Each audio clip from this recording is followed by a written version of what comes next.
J'ai deux préoccupations. D'abord, que le nom du Seigneur soit glorifié pour tout ce que vous faites pour éclairer son peuple. Et nous te disons aussi merci dans le nom de notre Seigneur Jésus. Sois béni, mon frère, sois béni. Amen. Amen. J'ai deux préoccupations. La première, c'est de savoir si la résurrection, au moment de la résurrection où Jésus était dans le jardin, il s'est fait passer pour le jardinier. Est-ce que cela est en rapport avec le jardin d'Éden où la femme, c'est-à-dire, nous savons que quand Dieu est venu, il ne s'est pas adressé à la femme, mais il s'est adressé à l'homme. Maintenant que Jésus s'est fait passer pour le jardinier et il s'adresse à la femme, est-ce qu'il y a une corrélation? Est-ce qu'il y a quelque chose qui cloche? Bien sûr. Bien sûr, tu vas voir que son disciple préféré, selon la prophétie, comme c'est lui qui représentait Jacob. Donc, Jacob était la préfiguration de Jésus. Voilà pourquoi on montre 12 fils et le royaume d'Israël, dont Jacob lui-même, parce que Israël c'est un homme, c'est Jacob, et qui a eu 12 fils. Et l'héritage, justement, a été partagé en 12. Et c'est au 4e fils qu'il donne la prééminence et non au premier. Alors, lorsque nous voyons donc les 12 fils de Jacob, nous voyons qu'il avait un qu'il préférait au nom de Joseph.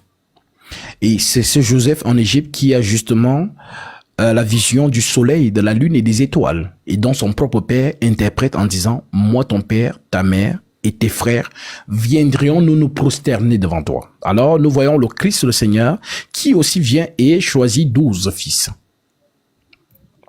Et nous voyons que celui qui était plus aimé, c'était Jean. Et c'est à ce même Jean qu'il montre la vision du soleil, de la lune et des étoiles.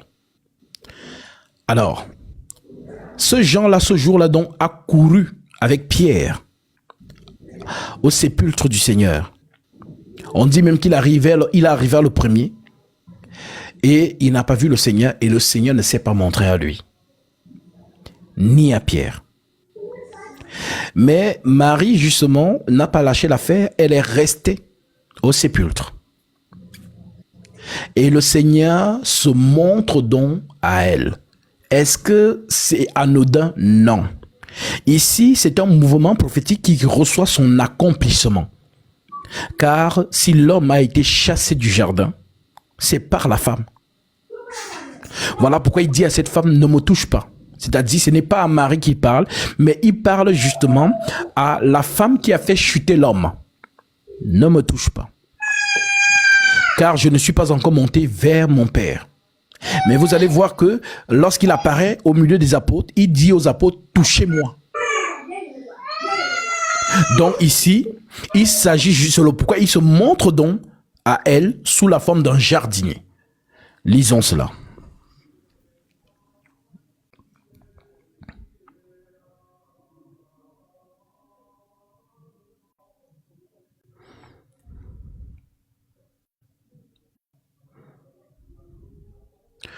Nous sommes ici dans le livre de Jean, chapitre 20. Je prends le verset 15 en descendant.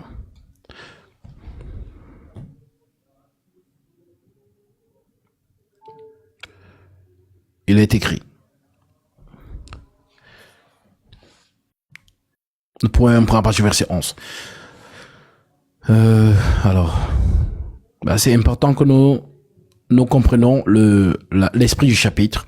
Donc, dans Jean 20, verset 1, l'Écriture dit, le premier jour de la semaine, donc le premier jour de la semaine, c'est quel jour? C'est dimanche. Le premier jour de la semaine, Marie de Magdala se rendit au sépulcre dès le matin.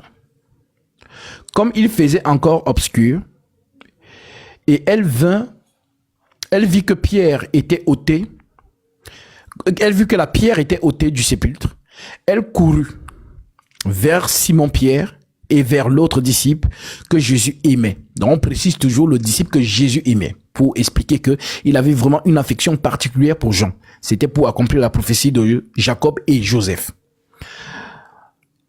il dit, et leur dit, ils ont enlevé du sépulcre le Seigneur et nous ne savons pas où ils l'ont mis. Pierre et l'autre disciple sortis et allèrent au sépulcre. Ils couraient tous les deux ensemble, mais l'autre disciple courut plus vite que Pierre et arriva le premier au sépulcre. S'étant abaissé, il vit les bandes qui étaient à terre. Cependant, il n'entra pas. Simon-Pierre qui le suivait, forcément, Jean était plus jeune, Pierre était un peu âgé, donc il courait moins vite. Simon-Pierre qui le suivait,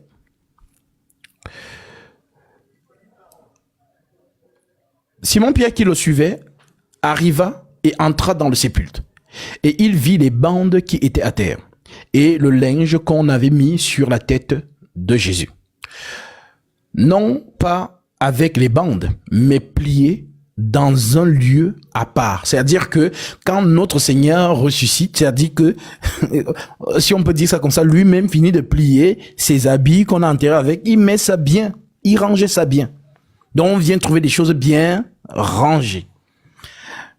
Maintenant, car il ne comprenait pas encore que selon l'Écriture, Jésus devait ressusciter des morts. Et les disciples s'en retournaient chez eux. Cependant, Marie se tenait dehors, près du sépulcre, et pleurait. Comme elle pleurait, elle se baissa pour regarder dans le sépulcre. Et elle vit 2 anges, vêtus de blanc, assis à la place où avait été couché le corps de Jésus. L'un à la tête et l'autre pied. Ce ne sont pas des détails à négliger. Parce qu'ici, on nous montre l'échelle de Jacob. Le Seigneur lui-même l'avait dit, vous verrez les fils de l'homme monter et descendre sur le Fils de l'homme. Donc, les pieds et la tête.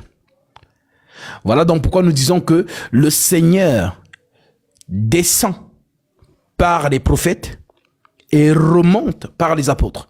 C'est ça la loi donc. La loi, l'esprit de la loi ou l'esprit d'Élie descend et prophétise sur les prophètes et remonte, mais l'esprit qui était dans les apôtres remonte. Jésus est remonté par le jour où il remontait au ciel, on va le voir, il est remonté devant 11 disciples. Mais il descendait chez les prophètes. Donc, elle vit 2 anges vêtus de blanc assis à la place où Jésus était couché, le corps de Jésus, la tête, l'un à la tête et l'autre aux pieds. Ils lui dirent, femme, pourquoi pleures-tu? Elle leur répondit, parce qu'ils ont enlevé mon Seigneur. Elle a dit, mon Seigneur. Et je ne sais où ils l'ont mis. En disant cela, elle se retourna et elle vit Jésus debout. Le mouvement est tellement rapide, mes frères, que j'ai pas envie de dire certaines choses ici, sinon les gens ne vont pas me comprendre. Libérez-vous. Parce que les deux là, en fait, c'est lui-même. C'est-à-dire, comme il a fait exactement ce qu'il a fait avec Jean, avec Jacques et avec Pierre, lorsqu'il les ramène à la montagne de la transfiguration. Il y a eu 2 personnages qui lui sont apparus, Élie et Moïse. Et lui-même était au milieu. On dit une nuée lumineuse les couvrit. Et la voix qui se fait entendre dit, celui-ci est mon fils, et non ceci. Celui-ci est mon fils bien-aimé en qui j'ai mis tout mon enfant. Écoutez-le. Donc le Jésus de la loi, c'est Moïse. C'est un témoignage. Et le Jésus et les prophètes, c'est toujours Jésus. C'est un autre témoignage. Maintenant, les apôtres ont prêché dans ce qu'on appelle dans la saine doctrine. J'entendais certains dire que non, la saine doctrine a commencé depuis la loi. Non, il y a la doctrine et il y a la saine doctrine. Voilà pourquoi l'Écriture dit autrefois Dieu a parlé par nos pères les prophètes. Mais aujourd'hui, il nous parle par le Fils qu'il a établi, héritier de toutes choses et par lequel il a aussi créé le monde. En d'autres termes, c'est le Saint-Esprit qui vient nous apporter la saine doctrine qui donne la vie ou qui pardonne les pécheurs. Voilà donc pourquoi les 2 hommes-là, c'est toujours lui. Donc, ces deux témoignages, et et celui-là, c'est donc lui qu'on témoigne. La loi, les psaumes et les prophètes n'ont parlé que de moi. Alors, il se montre à la dame, à la sœur Marie. Jésus lui dit, femme. Donc, direct, en disant cela, il se retourna et elle vit Jésus debout, mais elle ne savait pas que c'était Jésus. Jésus lui dit, femme, pourquoi pleures-tu? Qui cherches-tu? Elle pensa que c'était le jardinier. Lui dit, Seigneur, si c'est toi qui l'as emporté, dis-moi où tu l'as mis et je le prendrai. Jésus lui dit, Marie. Elle se retourna et il lui dit en hébreu, Rabouni, c'est-à-dire maître. Jésus lui dit, ne me touche pas. Ne me touche pas, car je ne suis pas encore monté vers mon Père. Et c'est ce qu'on expliquait tout à l'heure par rapport à l'intercession. Ça veut dire qu'après le sacrifice, il faut donc maintenant qu'il intercède pour cette femme. Parce que Marie, à ce moment-là, représente qui? Toute l'église. Ne me touche pas car je ne suis pas encore monté vers mon Père. Mais va trouver mes frères et dis-leur que je monte vers mon Père et votre Père, vers mon Dieu et votre Dieu. Marie de Magdala alla annoncer aux disciples qu'elle avait vu le Seigneur et qu'il lui avait dit ces choses. Donc c'est cette partie que les gens disent souvent, quand vous voyez Marie, c'est elle qui était la première à prêcher. Non, c'est une information. Quand Jésus donne le mandat, il donne le baptême. Comme il a fait le jour où il montait. Justement, à Marie, il ne prononce pas ses paroles. Mais lorsqu'il se tient maintenant avec les 12, avant de monter, il leur dit, allez et prêchez la bonne nouvelle à toute la création. Allez et faites de toutes les nations des disciples, les baptisant. Au nom du Père, c'est ça le mandat. Au nom du Père, du Fils et du Saint-Esprit. Et enseignez-les tout ce que je vous ai prescrit. Et voici, je suis avec vous tous les jours jusqu'à la fin du monde. Et là, il monte. Mais à Marie, il n'a pas dit ça. C'est vraiment une parenthèse pour toutes les femmes qui veulent se revendiquer de ce mouvement. Oh non, il a dit à Marie, c'est Marie la première. Non, c'est une information. Donne-la, parce que Marie va ici, parce que le verset ici, à Jean ne continue pas, mais vous allez voir ces détails dans Marc ou dans Matthieu, où le Seigneur lui dit que ses frères doivent le retrouver en Galilée. En Galilée.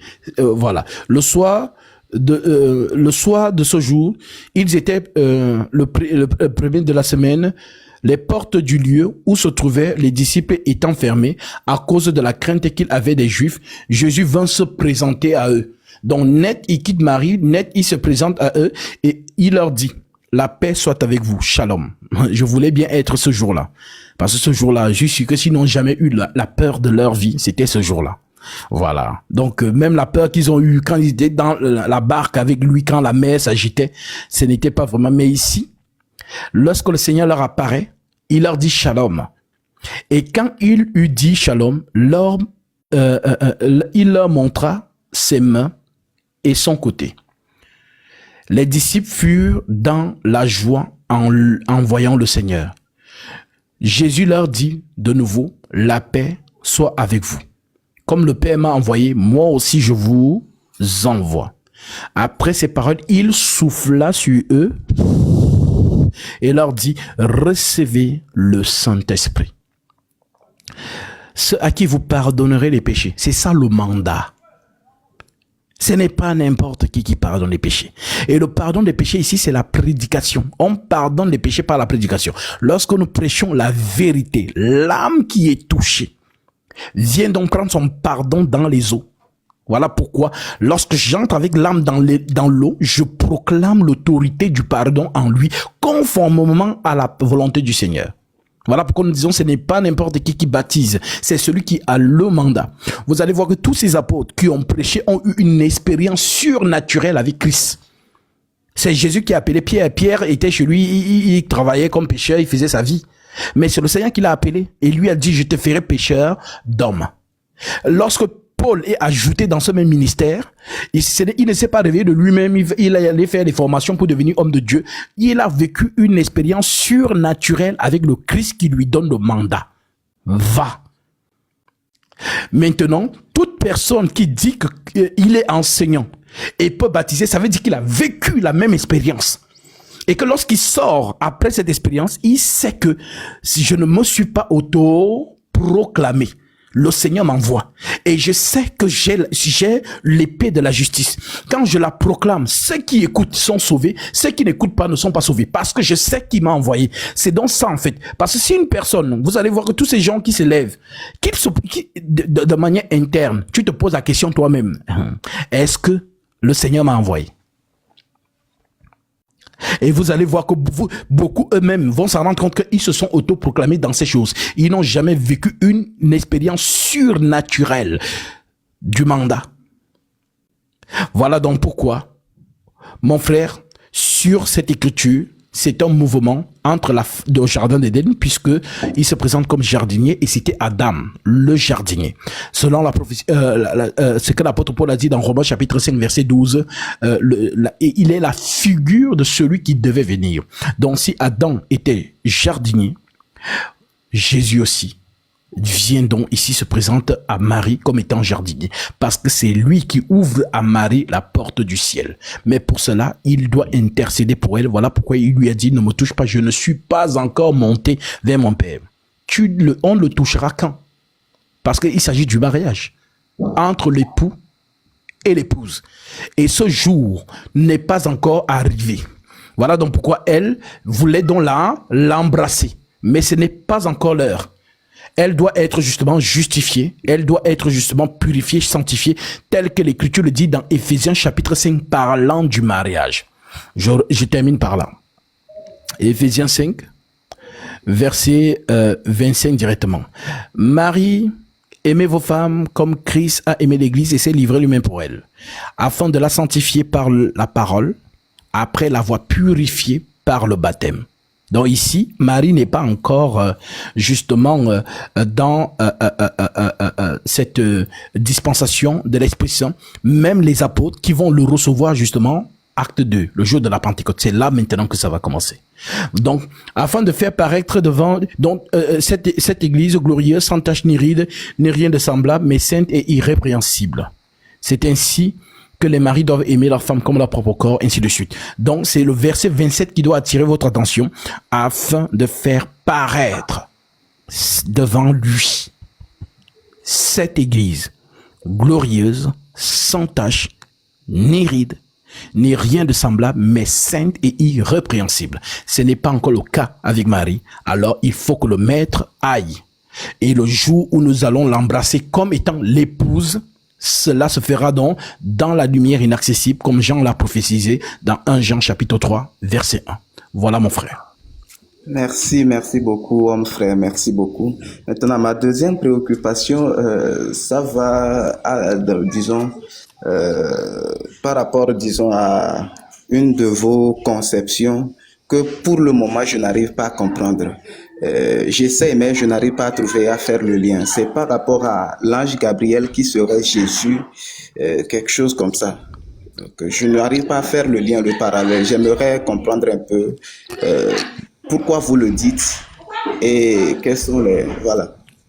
Donc, si je comprends bien, vous avez essayé d'écouter. Je ne sais pas si vous avez vraiment écouté ou vous avez écouté des fragments ou alors vous avez essayé vraiment d'écouter à la lumière des Saintes Écritures, puisque quand je parle de ça, je donne toujours les Écritures qui vont avec. Vous avez fait ça et vous n'avez pas compris, c'est ça? Oui, je vais être clair. Je n'ai pas suivi un live en entier. J'ai suivi juste des fragments où vous étiez en train de parler de ça. Donc, j'étais un peu perdu. C'est pour cela que j'ai posé la question en bas. Donc, on m'a demandé on m'a dit de faire la demande et j'ai fait la demande pour pouvoir mieux comprendre en fait. D'accord. Alors, comme je disais à un frère qui est monté tout à l'heure, l'apôtre Paul nous dit dans Hébreux, chapitre 10, au verset 1. En effet, la loi, qui possède une ombre des biens à venir et non l'exacte représentation des choses. Donc, quand nous lisons la loi, Genèse, Bereshit, Exode, Deutéronome, Nombre, Lévitique, ce ne sont pas l'exacte représentation des choses, le dit Paul. Nous partons d'abord comme ça. Donc, vous ne pouvez pas mettre ce qu'on vous dit dans la loi au premier degré, ni ce qu'on vous dit dans les prophètes, ni ce qu'on vous dit dans les psaumes. La loi, les prophètes et les psaumes. Maintenant, lorsque mon frère, tu regardes dans la loi.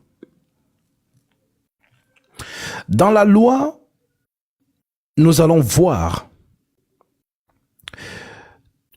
3 hommes qui viennent voir Abraham.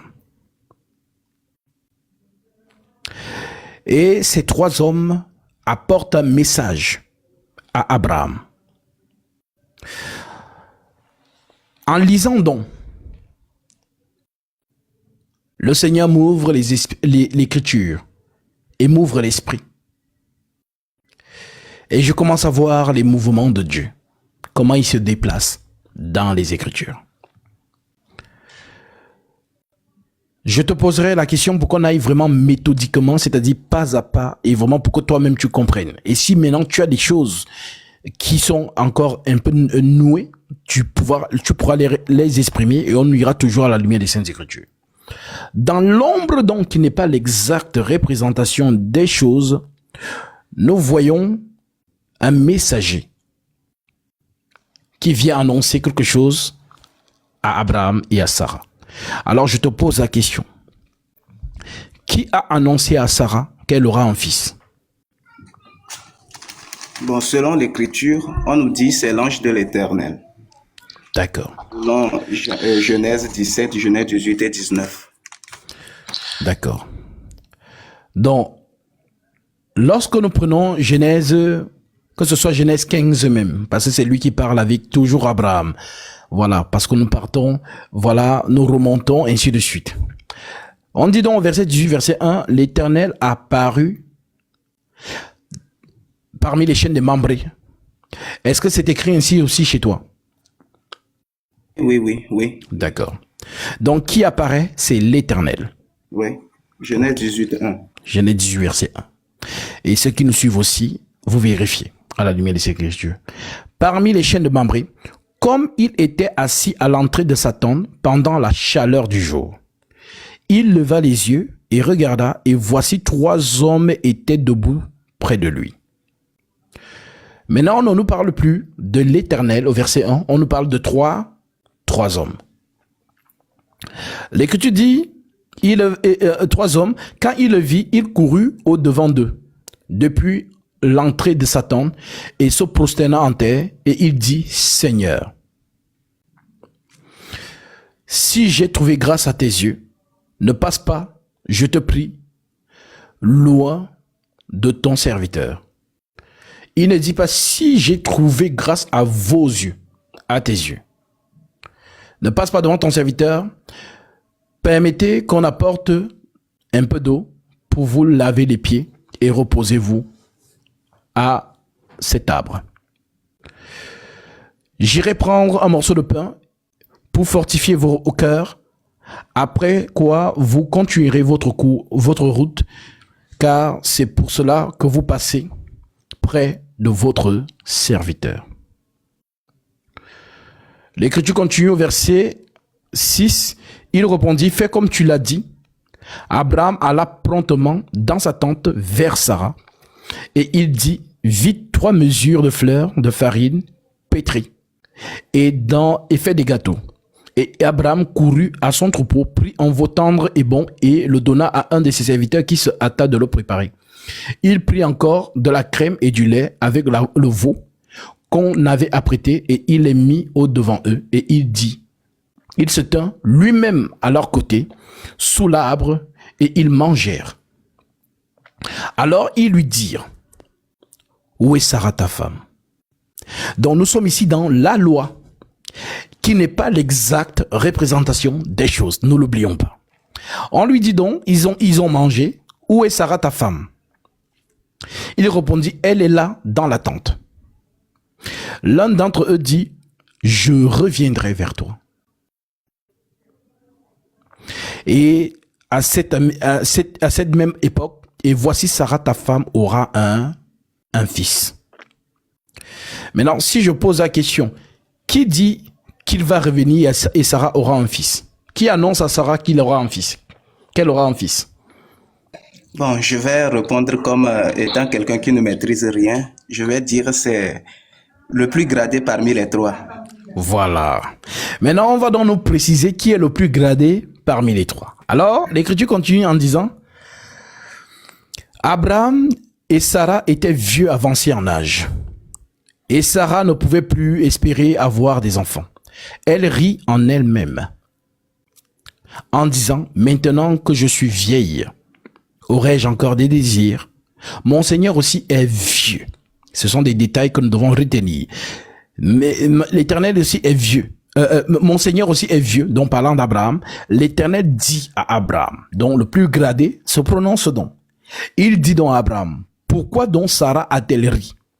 Je précise au verset 13. L'Éternel dit à Abraham, pourquoi donc Sarah a-t-elle ri? En disant, est-ce que maintenant j'aurai un enfant, moi qui suis vieille? Y a-t-il rien qui soit étonnant de la part de l'Éternel? Au temps fixé, je reviendrai vers toi. À cette même époque, et Sarah aura un fils. Donc, nous sommes d'accord. Sarah mentit en disant, je n'ai pas ri, car elle eut peur. Mais il dit, au contraire, tu as ri.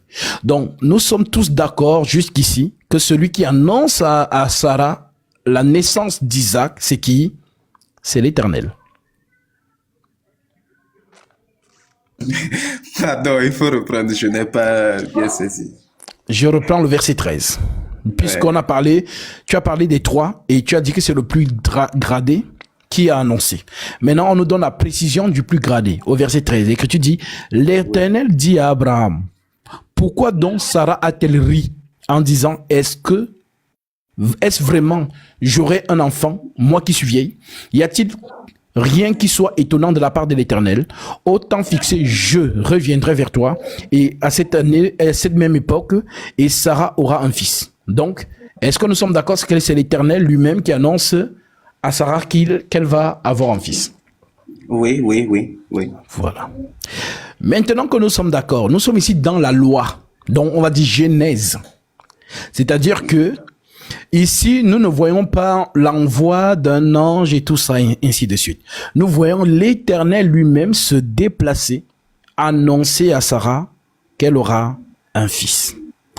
Maintenant, nous prenons encore un autre témoin, parce que c'est à son habitude de le faire. Nous prenons Juge, chapitre 13. L'Écriture nous dit dans Juge chapitre 13 au verset 1. Donc, c'est l'occasion aussi pour vous tous, tout le monde qui suit, c'est l'occasion pour vous de comprendre comment l'esprit de la prophétie se déplace. Parce que les gens ne comprennent pas l'esprit de la prophétie, comment l'esprit de la prophétie parle. Juge 13, verset 1. Les enfants d'Israël firent encore ce qui déplaît à l'Éternel. Et l'Éternel les livra entre les mains des Philistins pendant 40 ans. Donc pendant 40 ans, l'Éternel a permis en sorte que les Philistins dominent sur Israël.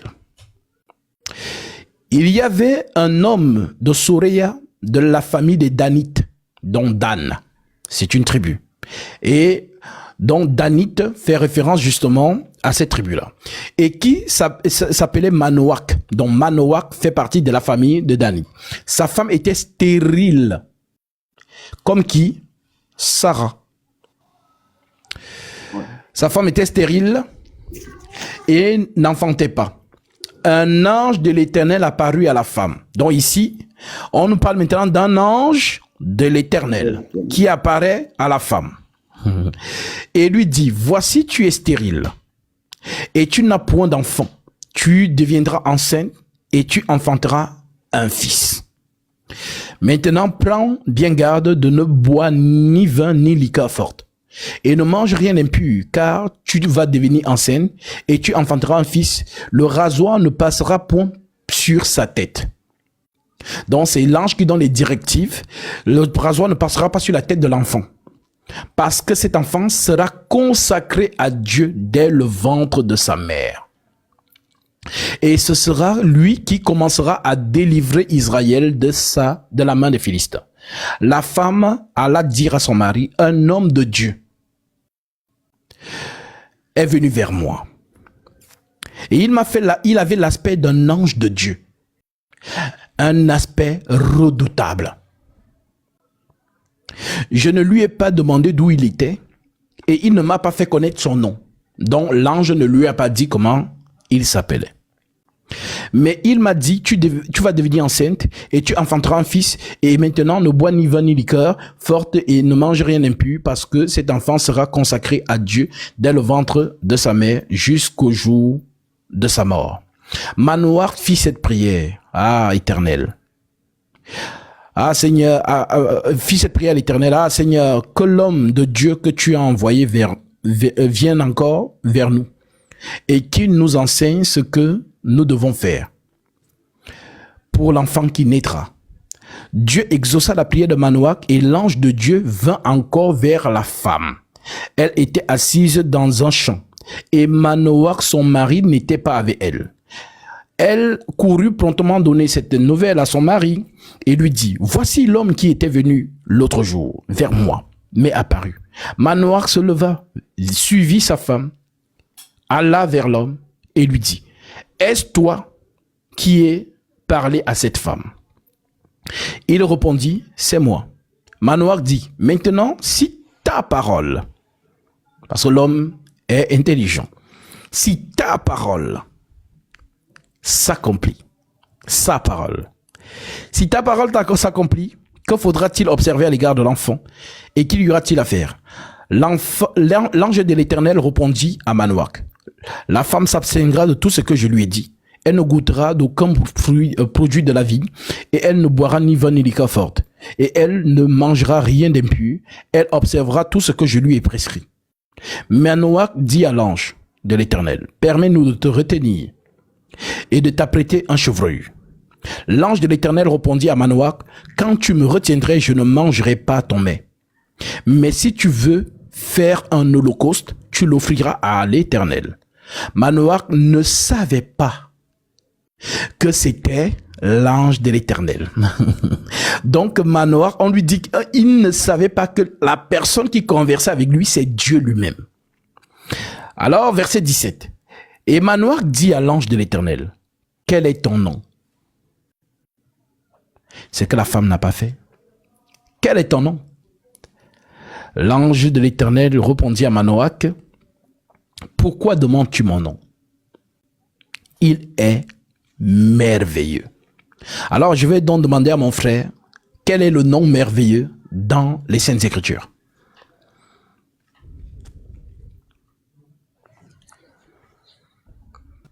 Ouais, je vais dire, c'est Jésus, c'est Yeshua. Alléluia. Alors c'est là où beaucoup de gens ne voient pas la chose, parce que la question de Manoach est inspirée. Donne ton nom, tu t'appelles comment? Il aurait pu dire non, moi c'est tel, moi c'est tel. Mais il a dit pourquoi tu demandes mon nom? Il est merveilleux. Il s'est arrêté là. Maintenant au verset 20. L'Écriture dit, au verset 19, l'Écriture dit, Manoach prit le chevreuil et l'offrande et il fit un sacrifice à l'Éternel sur le rocher. Il s'opéra un prodige pendant que Manoach et sa femme regardaient, comme la flamme montait de dessus l'autel vers le ciel, l'ange de l'Éternel monta dans la flamme de l'autel. Je ne sais pas comment on peut monter sur une flamme, mais vous comprenez. L'ange de l'Éternel monta sur la flamme de l'autel. À cette vue, Manoach et sa femme tombèrent la face contre terre. L'ange de l'Éternel n'apparut plus à Manoach et à sa femme. Alors Manoach comprit que c'était l'ange de l'Éternel. Alors, c'est qui l'ange de l'Éternel? On dit, et il dit à sa femme, nous allons mourir, car nous avons vu Dieu. Donc l'ange de l'Éternel n'est rien d'autre que Dieu lui-même, qui s'est déplacé annoncer la naissance d'un enfant, comme il avait fait avec Abraham et Sarah. Et il dit à sa femme, nous allons mourir car nous avons vu Dieu. Sa femme lui répondit, si l'Éternel eût voulu nous faire mourir, il n'aurait pas pris de nos mains l'holocauste et l'offrande, et il ne nous aurait pas fait voir tout cela, et il ne nous aurait pas maintenant fait entendre pareille chose. Donc toi et moi, nous sommes donc d'accord que c'est l'Éternel qui annonce la naissance d'Isaac à Sarah, et que c'est l'Éternel qui annonce la naissance de Samson à Manoach. On est d'accord jusqu'ici? Oui, ça va. D'accord. Maintenant, la loi dont les prophètes et les psaumes, l'apôtre Paul dit, ce n'est pas l'exacte représentation des choses. Alors, allons voir la réalité, la vraie version de ces mouvements prophétiques. Car l'esprit qui a parlé avec Abraham, c'est le même esprit qui a parlé avec Manoach. Alors, lorsque nous venons donc dans la réalité des choses, je vais encore faire une petite, prendre encore notre témoin pour justement éclairer encore la lanterne, même de ceux qui sont un peu plus lents à la compréhension. Si je prends le livre d'Osée, allons un peu chez un prophète, puisque là on a pris la loi, prenons un prophète. Nous prenons Osée. Le prophète Osée, chapitre 11, verset 1. Osée 11, verset 1. Il est écrit, quand Israël était jeune, je l'aimais et j'appelais mon fils hors d'Égypte. Mon frère qui parle ici? C'est l'Éternel qui parle. Amen. Donc l'Éternel nous dit donc que quand Israël était jeune, je l'aimais. J'appelais mon fils hors d'Égypte. Donc le peuple qui est sorti de l'Égypte représente un seul homme. Voilà pourquoi vous allez voir que dans la loi, Dieu appelle Israël mon premier-né. Laisse partir mon fils, mon premier-né. Et nous allons voir la réalité de cette écriture. Alors nous allons donc dans le livre de Luc,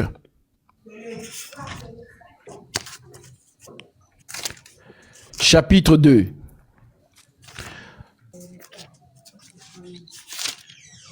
Plutôt Matthieu.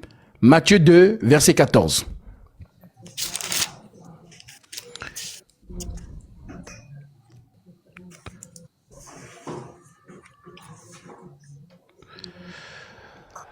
Matthieu chapitre 2, verset 13, concernant Osée que nous venons de lire. L'Écriture dit, lorsqu'ils furent partis, voici un ange du Seigneur apparut en songe à Joseph et dit, lève-toi, prends le petit enfant et sa mère, fuis en Égypte et reste-y jusqu'à ce que je te parle. Car Hérode cherchera le petit enfant pour le faire périr. Joseph se leva, prit de nuit le petit enfant et sa mère et se retira en Égypte. Il resta jusqu'à la mort d'Hérode afin que s'accomplisse ce que le Seigneur avait annoncé par le prophète. J'ai appelé mon fils hors d'Égypte. Donc, l'ange qui parle à Manoach est le même justement qui a parlé à Osée, qui a parlé à Abraham, qui a parlé à Manoach. Maintenant, Luc chapitre 1, chapitre 2. Nous sommes au verset 5. Voici donc la réalité des choses qui fait peur à tant de personnes. L'Écriture nous dit dans Luc chapitre 1, verset 5, il est écrit: du temps d'Hérode, roi de Juda. Donc, nous comprenons que c'est toujours ce dernier-là, de Matthieu chapitre 2. Parce qu'on attendait la mort de qui? D'Hérode. Du temps d'Hérode, roi de Judée, il y avait un sacrificateur nommé Zacharie, de la classe d'Abia. Sa femme était d'entre les filles d'Aaron et s'appelait Élisabeth. Tous deux étaient justes devant Dieu, observant d'une manière irréprochable tous les commandements et toutes les ordonnances du Seigneur. Ils n'avaient point d'enfant parce qu'Élisabeth était stérile, comme Sarah, comme la femme de Manoach et comme Élisabeth. L'Écriture continue en disant: ils n'avaient point d'enfant parce qu'Élisabeth était stérile et ils étaient l'un à l'autre avancés en âge. Or, pendant qu'il s'acquittait de ses fonctions devant Dieu, selon le tour de sa classe, il fut appelé par le sort, d'après la règle du sacerdoce, à entrer dans le temple du Seigneur pour offrir le parfum. Toute la multitude du peuple était dehors en prière à l'heure du parfum. Alors un ange du Seigneur apparut à Zacharie et se tint debout à la droite de l'autel des parfums. Zacharie fut troublé en le voyant et la frayeur s'empara de lui.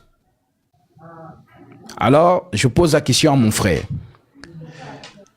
Est-ce qu'on donne le nom de cet ange? Dans l'écriture que nous venons de lire, on dit seulement un ange du Seigneur, n'est-ce pas? Oui. Voilà. Maintenant, si je te posais la question, Zacharie est-il sacrificateur? Oui, Zacharie est sacrificateur. Maintenant, selon la règle du sacerdoce, Zacharie qui est sacrificateur, un sacrificateur c'est quoi dans la loi? Bon, je peux dire prenons les mots terre à terre, c'est un lévite. Voilà. C'est un lévite, mais je vais te donner l'écriture qui te montre c'est quoi un sacrificateur dans la loi. Nous prenons Malachie, chapitre 2, verset 7. Malachie, c'est le dernier livre de l'Ancien Testament. Malachie, chapitre 2, verset 7. Il est écrit: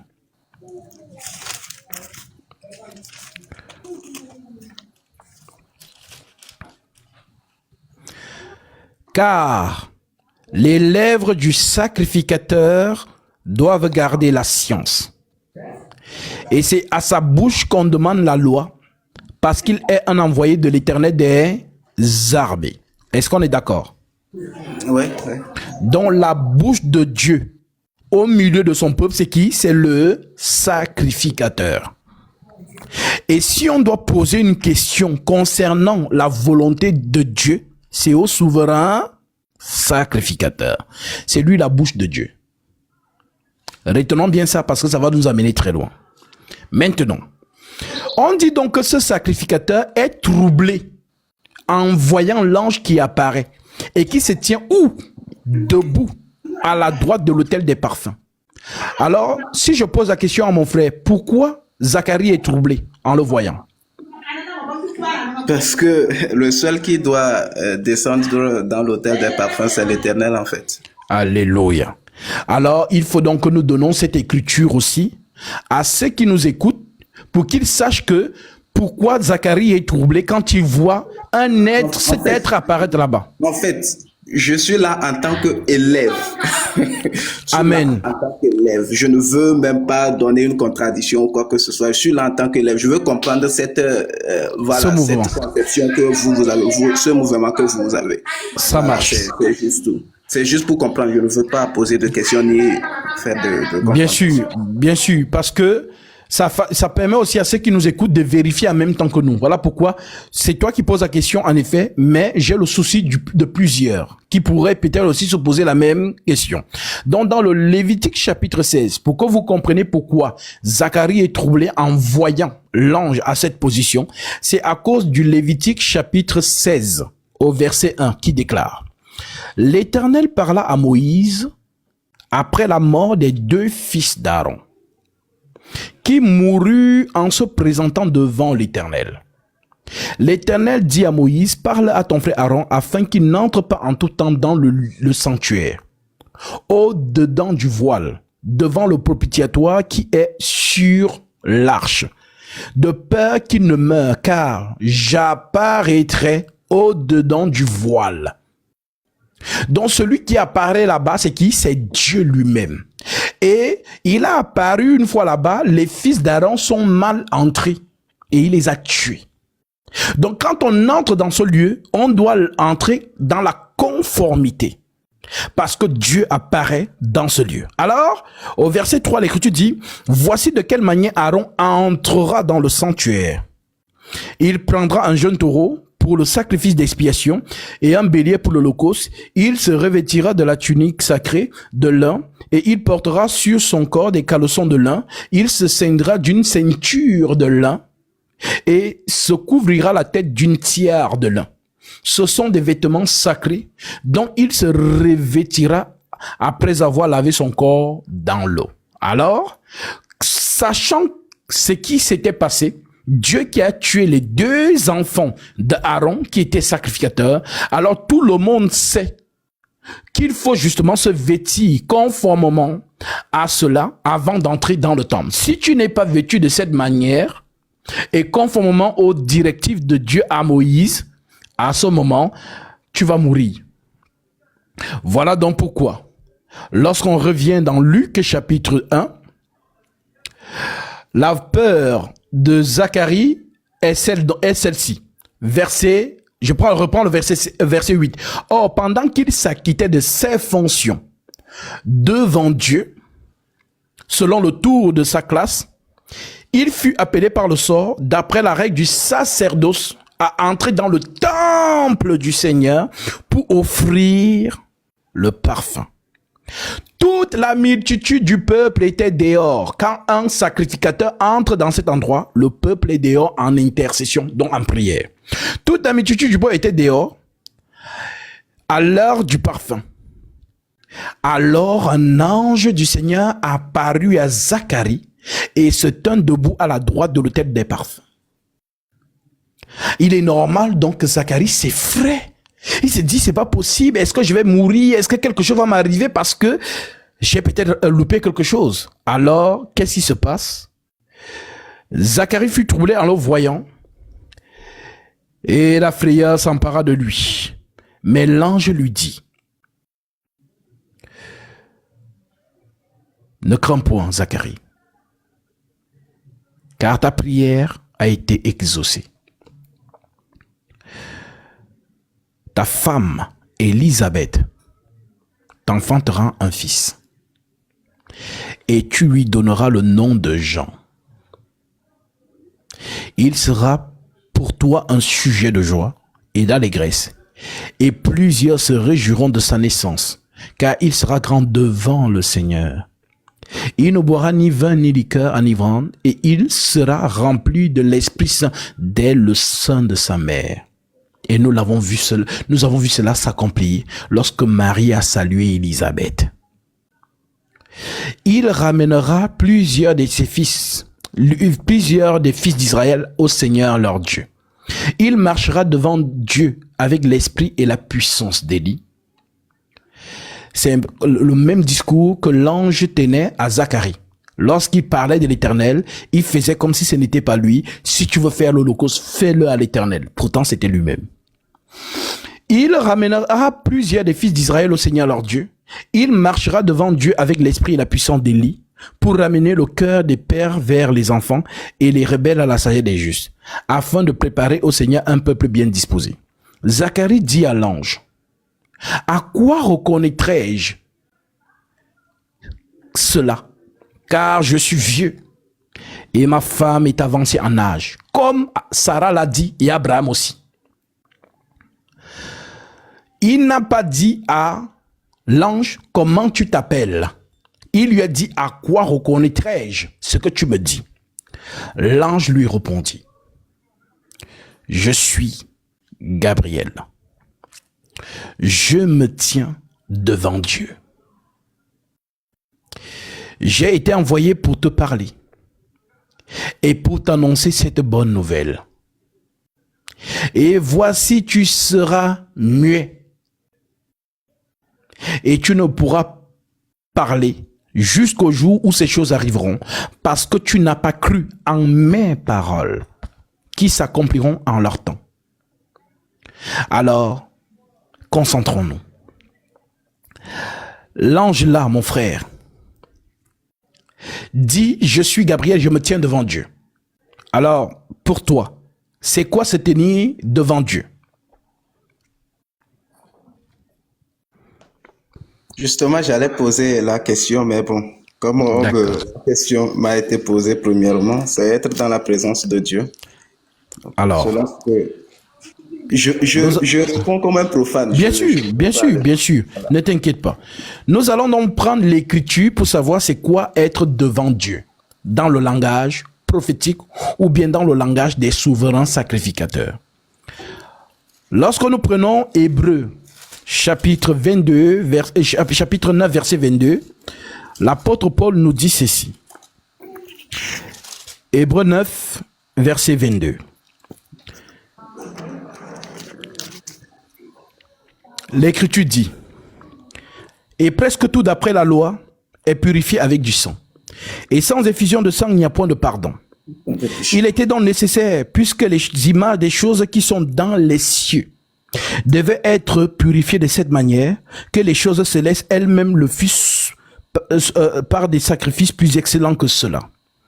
Car Christ n'est pas entré dans un sanctuaire fait de main d'homme, en imitation du véritable. Il est entré dans le ciel même afin de comparaître pour nous devant la face de Dieu. » Tu comprends, mon frère? Si nous disons donc que Jésus est Dieu, alors Jésus se présente encore devant la face de quel Dieu? Donc, le thème « Je suis Gabriel, je me tiens devant Dieu », ça veut tout simplement dire que c'est l'intercession. Voilà pourquoi Zacharie, qui laisse le peuple dehors et qui entre pour aller faire le parfum, vient donc intercéder pour le peuple qui est à l'extérieur. Donc, quand Gabriel répond à Zacharie, je suis Gabriel, je me tiens devant Dieu, en d'autres termes, ce que tu fais sur terre, c'est moi qui le fais là-bas. Voilà donc pourquoi Jésus-Christ lui-même étant dans ce rôle, se présente devant la face de Dieu, en d'autres termes, et joue le rôle du sacrificateur, qui justement relie le peuple avec Dieu. Donnons une écriture qui éclaire encore plus cela. Si nous prenons 2 Corinthiens, chapitre 5, l'apôtre Paul nous dit ceci, à partir du verset 18. L'apôtre Paul dit dans 2 Corinthiens 5, verset 18, « Et tout cela vient de Dieu qui nous a réconciliés avec lui par Christ et qui nous a donné le ministère de la réconciliation. Car Dieu était en Christ, réconciliant le monde avec lui-même. Car Dieu était en Christ, réconciliant le monde avec lui-même. » Alléluia. Voilà donc pourquoi, lorsqu'on parle de sacrificature, c'est la médiation. Et le chiffre de la médiation, c'est le chiffre 3. Voilà pourquoi Dieu choisit le 3e fils de Jacob pour lui donner le sacerdoce afin de relier le peuple avec Dieu, puisque c'est le rôle de Lévi. C'est ce que sa mère a prononcé lorsqu'il est né. Sa mère a dit, « Mon mari s'attachera à moi. Alors, le rôle de Lévi, c'est de jouer la médiation, de jouer le rôle du prêtre entre le peuple et Dieu. Voilà donc pourquoi Zacharie, dans ce rôle, voit donc Gabriel qui apparaît dans ce lieu-là et à la frayeur. Et Gabriel lui dit, je suis Gabriel. Il ne lui a pas dit, comment tu t'appelles? Mais pour lui prouver que, est-ce qu'il comprend même ce qui est en train de se passer? Gabriel lui dit, je suis Gabriel. Je me tiens devant Dieu. En d'autres termes, c'est moi le souverain sacrificateur. Voilà pourquoi Jésus, lui aussi, est considéré comme souverain sacrificateur selon l'ordre de Melchisédek. Voilà pourquoi on dit, il doit se présenter devant la face de Dieu. Voilà, c'est ce qu'on appelle dans l'intercession, lorsque Christ justifie tous les saints. Alors, ceci étant dit, nous prenons encore le second élément. Le second élément, c'est que Gabriel ferme la bouche du sacrificateur Zacharie. Et si je pose la question à mon frère, qui, selon les Saintes Écritures, ferme la bouche des prophètes? Ou du moins, rend muet? C'est le Seigneur, c'est Yahweh, c'est Dieu. Amen. Alors, nous donnons cette écriture. Exode chapitre 4, pour ceux qui veulent vérifier. Exode 4, 10. L'écriture dit ceci. Exode chapitre 4, verset 10. Il est écrit. Maintenant, Moïse dit à l'Éternel, ah Seigneur, envoie, je ne suis pas un homme qui ait la parole facile. Et ce n'est ni d'hier ni d'avant-hier, ni depuis que tu parles à ton serviteur, car j'ai la bouche et la langue embrasées. L'Éternel lui dit, qui est ce qui a fait la bouche de l'homme? Qui rend muet ou sourd, voyant ou aveugle? N'est-ce pas moi, l'Éternel? Alors, c'est l'Éternel qui rend muet. Et je donne encore un autre élément. Dans Ézéchiel, chapitre 3, le prophète Ézéchiel va subir la même chose. Ézéchiel, chapitre 3, verset 22. L'Écriture dit ceci.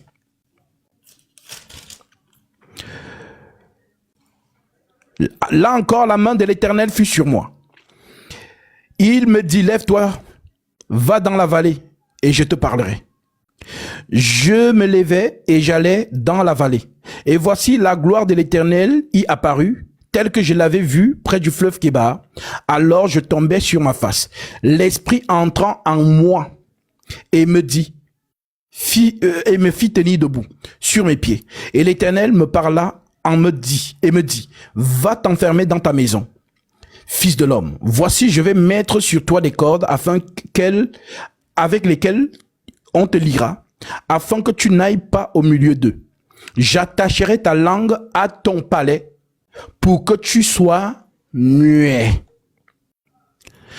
Alors, qui est Gabriel pour fermer la bouche où Dieu parle? Voilà donc pourquoi aucun prophète n'était au courant que la prophétie d'Ésaïe s'est accomplie. Personne n'était au courant. Car la bouche était fermée. La bouche du sacrificateur doit garder la science, car c'est à sa bouche qu'on demande la loi, parce qu'il est un envoyé de l'Éternel. Donc, Gabriel ferme donc la bouche de Zacharie. L'ange lui répondit, je suis Gabriel, je me tiens devant Dieu, j'ai été envoyé pour te parler et pour t'annoncer cette bonne nouvelle. Et voici, tu seras muet et tu ne pourras parler jusqu'au jour où ces choses arriveront, parce que tu n'as pas cru en mes paroles qui s'accompliront en leur temps. Voilà donc les détails. Alors, je poserai donc la question à mon frère. Lorsque nous arrivons au verset 26 du même chapitre, puisque lorsqu'il finit de parler à Zacharie, il annonce la naissance de ce fils, il donne le nom de ce fils et la mission de ce fils. Lorsqu'il vient donc chez Marie au verset 26, voici donc la réalité des choses. Au 6e mois, l'ange Gabriel fut envoyé par Dieu. C'est le narrateur qui écrit. Dans une ville de Galilée, appelée Nazareth, auprès d'une vierge fiancée à un homme de la maison de David nommé Joseph. Le nom de la vierge était Marie. L'ange entra chez elle et dit, je te salue, toi à qui une grâce a été faite. Le Seigneur est avec toi. Troublée par cette parole, Marie se demandait que pouvait signifier une telle salutation. L'ange lui dit, ne crains point Marie, car tu as trouvé grâce devant Dieu. Et voici, tu deviendras enceinte. Et tu enfanteras un fils, et tu lui donneras le nom de Jésus. Il sera grand et sera appelé fils du Très-Haut. Et le Seigneur Dieu lui donnera le trône de David, son père. Il régnera sur la maison de Jacob éternellement, et son règne n'aura point de fin. Marie dit à l'ange, comment cela se ferait-il, puisque je ne connais point d'homme? L'ange lui répondit, le Saint-Esprit viendra sur toi. Et la puissance du Très-Haut te couvrira de son ombre. C'est pourquoi le saint enfant qui naîtra de toi sera appelé fils de Dieu. Voici Élisabeth, ta parenté, a conçu, elle aussi, un fils à sa vieillesse, et celle qui était appelée stérile est dans son 6e mois. Alors mon frère, voici la question. Entre Isaac, dont Dieu est descendu annoncer sa naissance à sa mère, entre Samson, que Dieu est descendu pour annoncer la naissance à sa mère, et Jésus, qui est le Dieu Tout-Puissant manifesté en chair, qui est le plus important?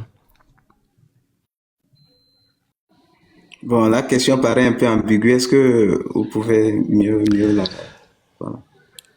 Entre Isaac et Samson et Jésus, qui est le plus important, pour faire simple? C'est Jésus. Alors, qui a donc annoncé la naissance d'Isaac? C'est l'Éternel. C'est l'Éternel, oui. Qui a annoncé la naissance de Samson? C'est l'Éternel. C'est l'Éternel. Alors, qui a annoncé la naissance de Jésus? Bon, selon, je fais toujours profane, selon la manière de décrire les choses, la manière d'expliquer, nous allons voir que c'est toujours l'Éternel.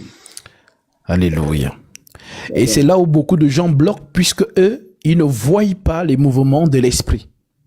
C'est-à-dire qu'en fait, l'Esprit, vous avez toujours entendu Saint-Esprit, Saint-Esprit.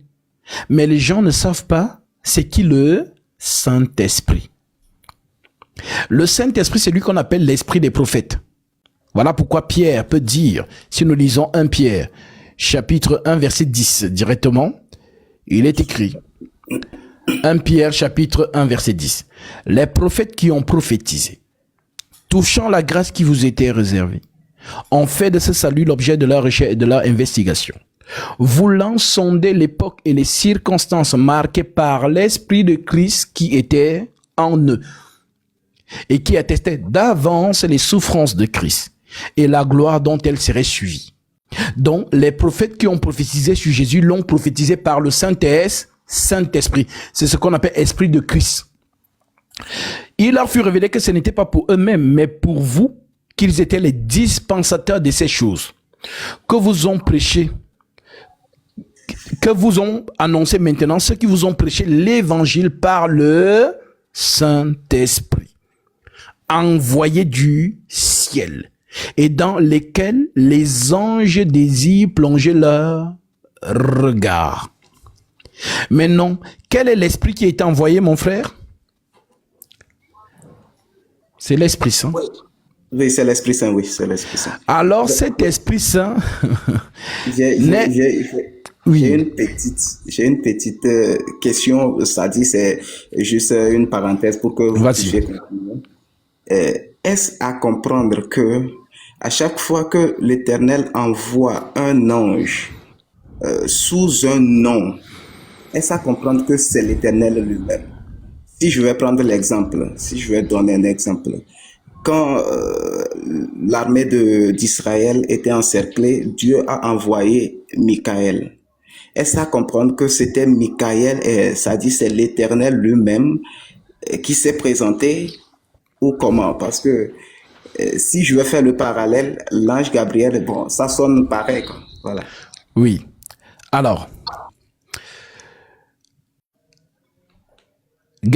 Michaël, c'est toujours lui, l'ange de l'Éternel. Si je te posais la question, est-ce que tu peux me donner le nom de 2 anges dans les Écritures? Je peux donner Michael, Gabriel, Raphaël, voilà. Ok. Maintenant, dans les Saintes Écritures, est-ce que tu peux nous donner, selon la prophétie, nous ne parlons pas selon les livres du Vatican. Selon la prophétie, le Seigneur ne mentionne que le nom de 2 anges. Oui. Michael et Gabriel. Et les 2 noms ont une signification. Michael qui veut dire qui est semblable à Dieu ou qui est comme Dieu. Et Gabriel qui veut dire force de Dieu. Ah, pardon, je vais juste signifier quelque chose. Vas-y. Si j'ai mentionné Raphaël, pour ceux qui sont dans les commentaires, j'ai vu un commentaire parce que quand on appelle Jéhovah Rapha, c'est l'Éternel qui guérit. Si je ne me trompe pas. Il y avait Jéhovah Rapha, c'est effectivement. Mais maintenant, le livre dans lequel on parle justement de, je pense c'est dans Maccabée aussi, que voilà, le Vatican a fait mention de Raphaël. Ça veut dire que nous, selon la prophétie, l'apôtre Paul nous a parlé de 2 anges. Et il a parlé des 2. Et les 2, il fait référence à qui? À Jésus. Lorsqu'il parle de l'ange de lumière, lorsqu'il parle de l'archange. Selon 1 Thessaloniciens chapitre 4 verset 16. Et nous savons que dans les Écritures, il n'y a qu'un seul archange. C'est Michael. Voilà pourquoi on l'appelle le grand chef. En ce temps-là se lèvera Michael, le grand chef, le défenseur des enfants de ton peuple. Alors mon frère, je veux te poser la question. Qui est le défenseur des enfants d'Israël? Puisque tu as parlé justement de Dieu qui envoie Michael, selon tes dires, qui envoie justement défendre les enfants d'Israël. Oui, c'est l'Éternel des armées. Voilà. Donc les enfants d'Israël n'ont qu'un seul défenseur. Et c'est ce même défenseur que nous avons vu en Égypte. Exode 14. Qui a combattu pour Israël lorsque l'armée de Pharaon disait « Fuyons, fuyons, car l'Éternel combat pour Israël contre nous. » Voilà donc pourquoi, lorsqu'on mentionne donc Michael dans Daniel 12:1, en ce temps-là se lèvera Michael, le grand chef, le défenseur des enfants de ton peuple. Et ce serait une époque de détresse, telle qu'il n'y en a point eu de semblable depuis que les nations existent jusqu'à cette époque.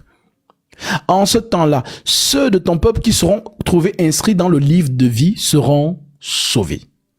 Plusieurs de ceux qui dorment dans la poussière de la terre se réveilleront. Les autres pour la vie éternelle, les autres pour le propre, pour la honte éternelle. Alors, je te pose la question, mon frère. La venue selon Daniel 12, la prophétie de Daniel 12, l'apparition de qui enclenche la résurrection? Du Fils de l'homme.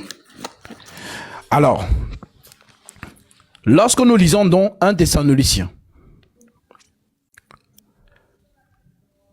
chapitre 4, verset 16, l'Écriture dit ceci. C'est l'apôtre Paul qui avait compris ces choses, car le Seigneur lui-même a un signal donné à la voix d'un archange et au son de la trompette de Dieu descendra du ciel. Et les morts en Christ ressusciteront premièrement. Est-ce qu'il y a donc 2 venues?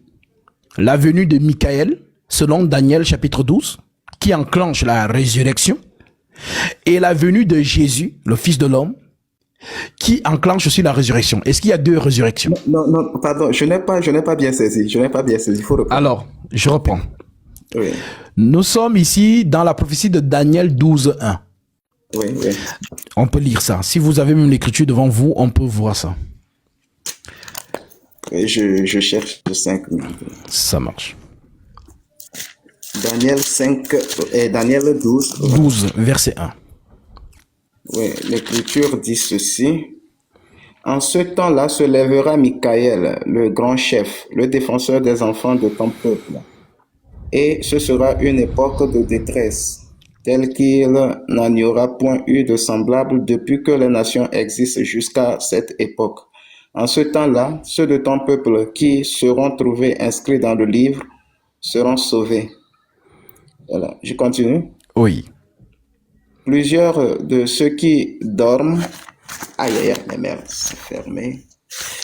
J'ai perdu la page. C'est pas grave. On est vraiment... On n'est pas pressé. Voilà. Plusieurs de ceux qui dorment dans la poussière de la terre se réveilleront. Les uns pour la vie éternelle, les autres pour l'opprobre, pour Amen. la mort éternelle. Donc, on te parle ici de la résurrection. Donc, de Gabriel, dont l'esprit de la prophétie annonce ici ce qui va se passer à la fin des temps.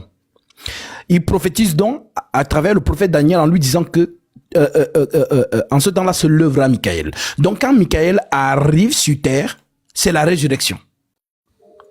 Maintenant, prenons 1 Thessaloniciens chapitre 4, verset 16. Et tu lis aussi là-bas. 1 Thessaloniciens 4, Verset 16.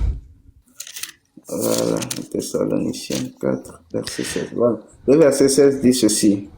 Car le Seigneur lui-même a un signal donné à la voix d'un archange et au son de la trompette de Dieu, descendra du ciel et les morts en Christ ressusciteront premièrement. Amen. Voilà. C'est donc ici que tous ceux qui ne savent pas que Jésus-Christ est lui, Michael, sont donc coincés. Puisque quand ils lisent Daniel 12 et Corelle 1 Thessaloniciens 4,16 de l'apôtre Paul, ils se disent, mais attends, il y a un problème ici. Quand Michael apparaît là-bas, il y a résurrection. Quand Jésus apparaît ici, il y a résurrection. Donc, qui est donc celui qui vient et qui ressuscite des gens dans Daniel 12? On l'appelle Michael. Voilà donc pourquoi Paul, qui a compris les choses que je suis en train de vous enseigner ici, vous dit donc que Michael, c'est lui Jésus-Christ, parce que c'est l'apparition de Jésus qui enclenche la résurrection. Voilà pourquoi si on va encore lire dans le livre de Zacharie 14, celui qui apparaît, c'est qui? C'est l'Éternel lui-même. Et on dit que... Allons lire ça, on va voir ça. Zacharie chapitre 14. Zacharie chapitre 14. J'ai le livre physique, c'est pourquoi Ah oui, non, ça marche. Zacharie 14, voilà. Verset 3. Le verset 3 nous dit ceci. Tu peux même commencer au verset 1 jusqu'au verset 3. Voilà. Voici le jour de l'Éternel arrive, et tes dépouilles seront partagées au milieu de toi. Je rassemblerai toutes les nations pour qu'elles attaquent Jérusalem. La ville sera prise, les maisons seront pillées et les femmes violées. La moitié de la ville ira en captivité, mais le reste du peuple ne sera pas exterminé de la ville. L'Éternel paraîtra et y combattra ces nations, comme il combat au jour de la bataille. Amen. Voilà, amen. Donc, qui apparaît ici? C'est l'Éternel. Qui apparaît pour Paul? C'est l'archange Michael, le Seigneur Jésus-Christ. Qui apparaît pour Daniel? C'est Michael toujours.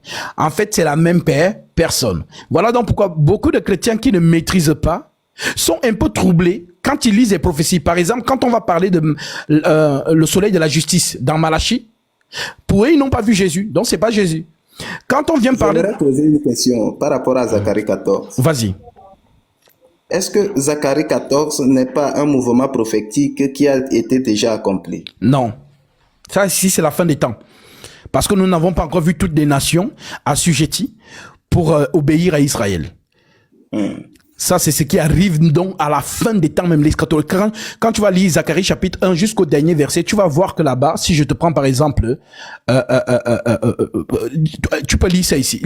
Prends le verset, alors.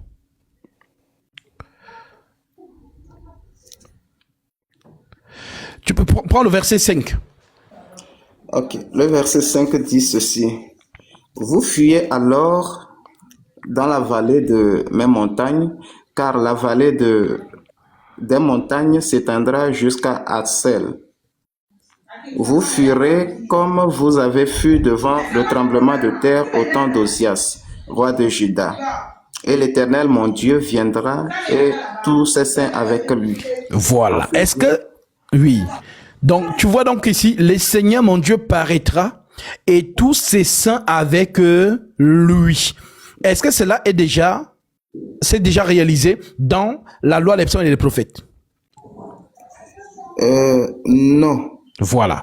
Mais ce qui me fait dire ça, c'est parce qu'on parle de captivité du peuple d'Israël encore ici. Oui, ça Donc, c'est pendant le règne de l'Antichrist. Oui, ça c'est pendant le règne de l'Antichrist. Parce que Jésus avait prophétisé qu'Israël va recevoir l'Antichrist. Jean chapitre 5, verset 43. Je suis venu au nom de mon Père, vous ne me recevez pas. Si un autre vient en son propre nom, vous le recevrez. Je vois. Voilà donc pourquoi ici, si on continue même à lire cette écriture, au verset 6, on te dit, en ce jour-là, il n'y aura point de lumière. Il y aura du froid et de la glace.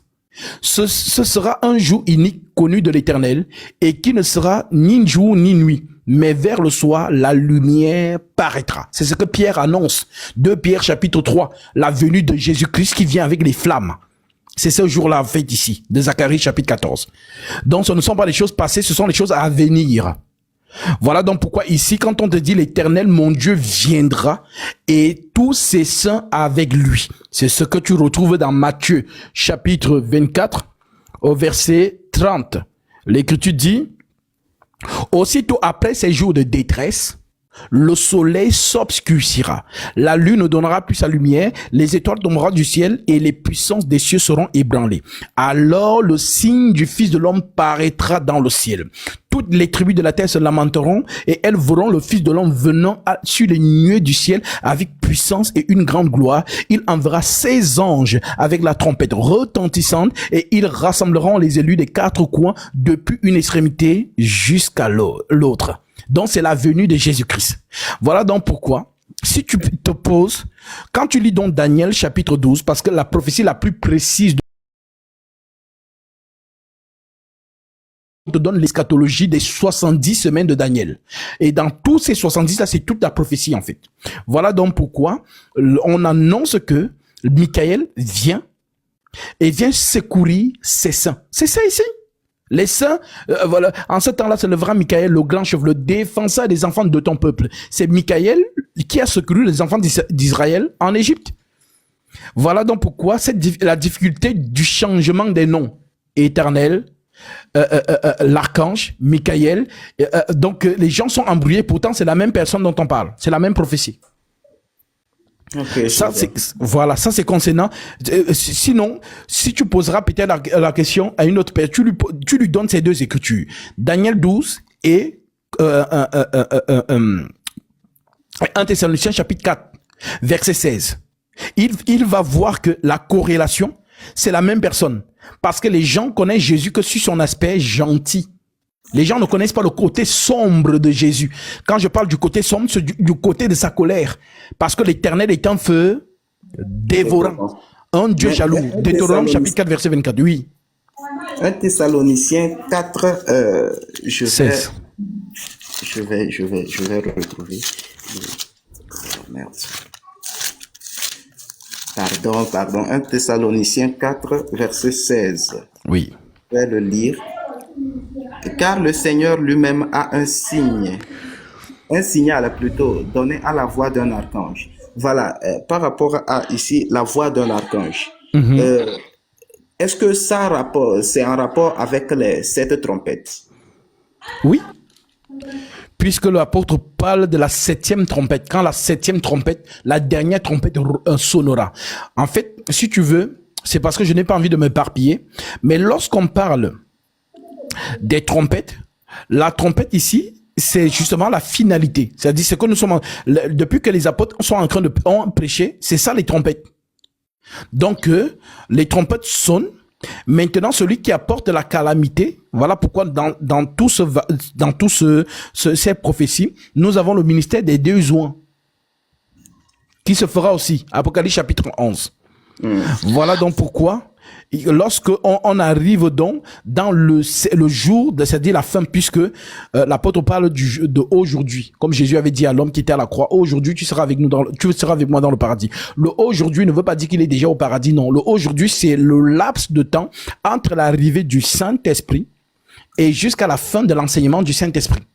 Là, maintenant, le Seigneur arrête de prêcher. Voilà donc pourquoi, quand tu vas lire 2 Thessaloniciens, chapitre 2, au verset 9, l'apôtre Paul va te dire quelque chose. Il te dit, l'apparition de cet impie se fera par la puissance de Satan, avec toutes les sortes de miracles et de signes et de produits mensongers, et avec toutes les séductions de l'iniquité pour ceux qui périssent, parce qu'ils n'ont pas reçu l'amour de la vérité pour être sauvés. Aussi, Dieu leur envoie un esprit d'égarement pour qu'ils croient au mensonge, afin que tous ceux qui n'ont pas cru à la vérité, mais qui ont pris plaisir à l'injustice, soient condamnés. Ça veut dire que la puissance de Satan vient pour faire quoi? Pour ces personnes. Ici, toute la majorité de l'église dort déjà. Il n'y aura que quelques personnes qui, justement, ne vont pas et il me semble même que le Seigneur ici parle même d'Israël. Parce que Israël doit dont l'antichrist va les dominer. C'est pourquoi tu vois là que dans Zacharie chapitre 14 on dit que Israël, toutes les nations attaqueront Israël. C'est écrit, tu l'as lu. Maintenant, quand toutes les nations vont attaquer Israël, il y aura quelques noms. Lisons ça. Merci Seigneur. L'Écriture dit ici au verset dans Zacharie chapitre 14 que nous venons de prendre. Zacharie 14 verset 1. Le Seigneur dit, voici le jour vient. Voici le jour de l'Éternel arrive. Et tes dépouilles, les dépouilles de qui? De l'Église? Non. Les dépouilles d'Israël. Tes dépouilles seront partagées au milieu de toi. C'est-à-dire c'est la détresse en Israël. Tes dépouilles sont partagées au milieu de toi. Je rassemblerai toutes les nations pour qu'elles attaquent Jérusalem.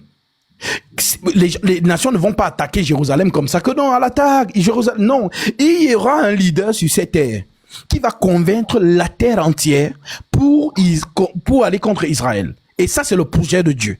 Donc, je rassemblerai toutes les nations pour qu'elles attaquent Jérusalem. La ville sera prise. Les maisons seront pillées. Et les femmes violées. La moitié de la ville ira en captivité. Mais le reste du peuple. Et je comprends maintenant pourquoi Paul disait que nous tous, voici je vous dis un mystère, nous ne mourrons pas tous, mais tous nous serons changés. Donc, et le reste du peuple ne sera pas exterminé de la ville. Donc maintenant, c'est ce reste-là qui verra dans l'apparition de Michael. Ce sont eux donc qui vont voir. Voilà pourquoi l'Écriture dit ceux qui seront Daniel chapitre 12 verset 1. Toi Daniel, en ce temps-là se lèvera Michael, le grand chef, le défenseur des enfants de ton peuple, et ce sera une époque de détresse telle qu'il n'y en a point eu de semblable depuis que les nations existent jusqu'à cette époque. Ceux de ton peuple qui se trouveront inscrits dans le livre seront sauvés. Plusieurs de ceux qui dorment dans la poussière de la terre se réveilleront. Tu vois, comme Paul nous a dit, si je prends 1 Thessaloniciens chapitre 14. 1 Thessaloniciens chapitre 4 verset 9. L'apôtre Paul dit ceci à son tour. Pour ce qui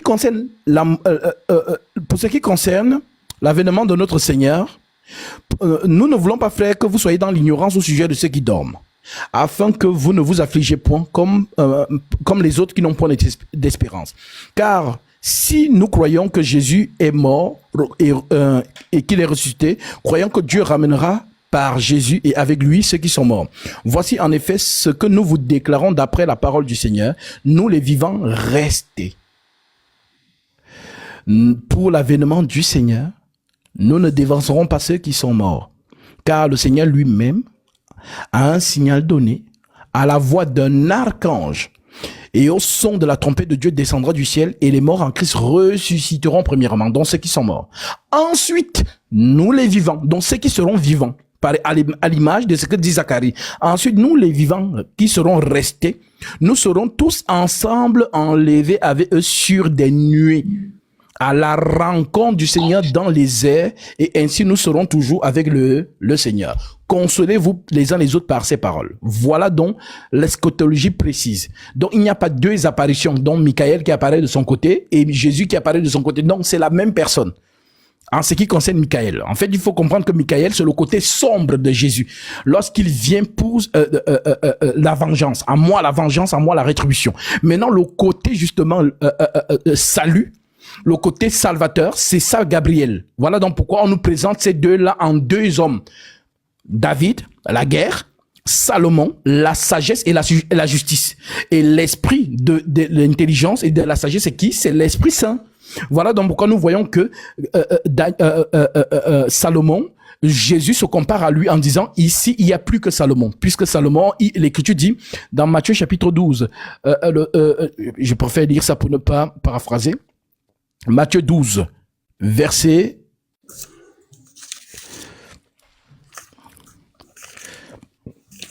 alors. Oui, verset combien là? Je l'ai ici. Je vais prendre ça. Ok. Oui, verset 42. Le verset 42. Tu peux lire ça. La reine du Midi se lèvera au jour du jugement avec cette génération et la condamnera, parce qu'elle vint des extrémités de la terre pour entendre la sagesse de Salomon. Et voici, il n'y a ici plus que Salomon. Amen.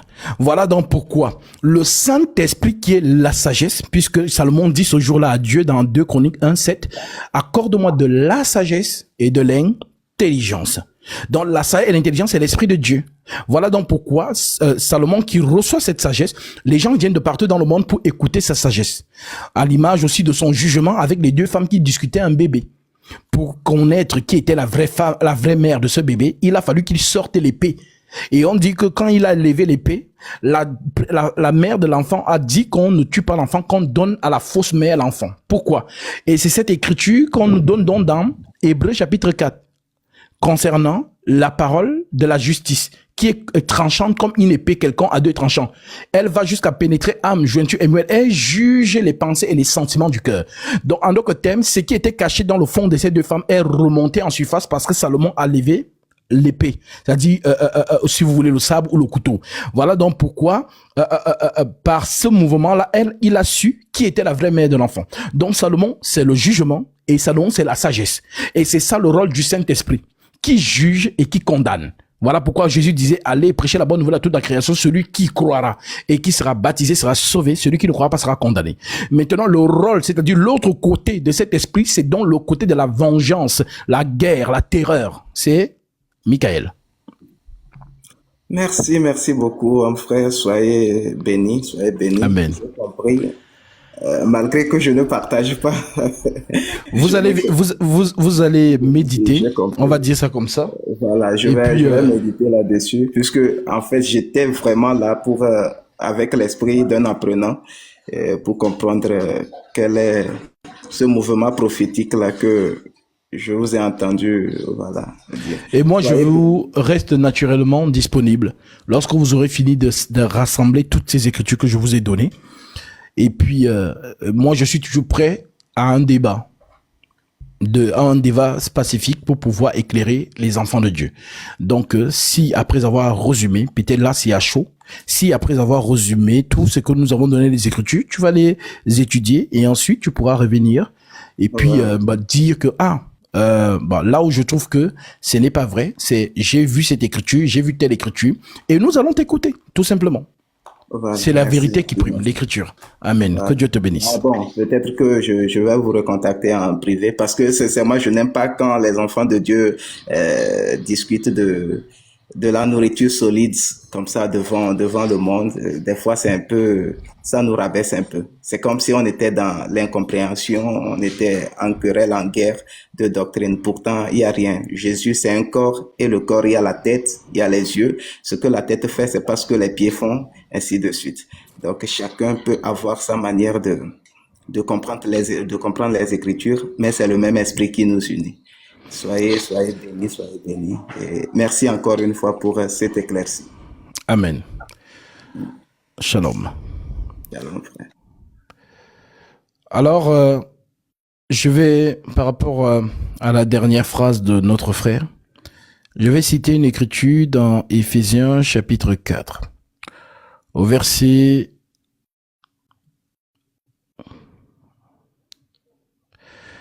Au verset 12 directement, l'Écriture dit ceci.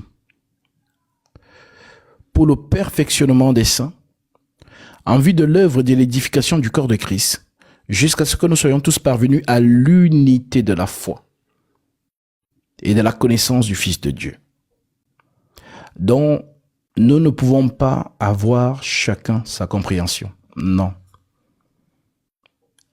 Ça veut dire que nous ne sommes pas dans l'unité de la foi.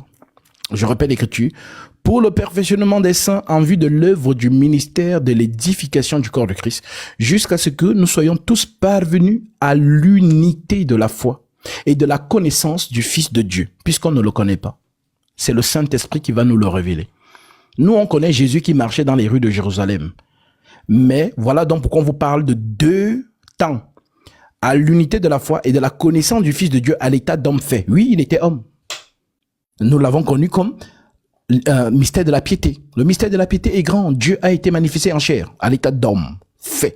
Maintenant, l'Écriture continue en disant, à la mesure de la stature parfaite de Christ. Donc, toute l'Église doit donc arriver à cette connaissance. Voilà donc pourquoi nous ne pouvons pas dire non, tu crois à ta manière, je crois à ma manière, et puis on marche ensemble. Mais non, nous devons arriver à la même compréhension. C'est ce qu'on appelle l'unité de la foi. Le verset, s'il te plaît, le verset, c'est Éphésiens chapitre 4. Vous pouvez même commencer à partir du verset 9, voilà, jusqu'au verset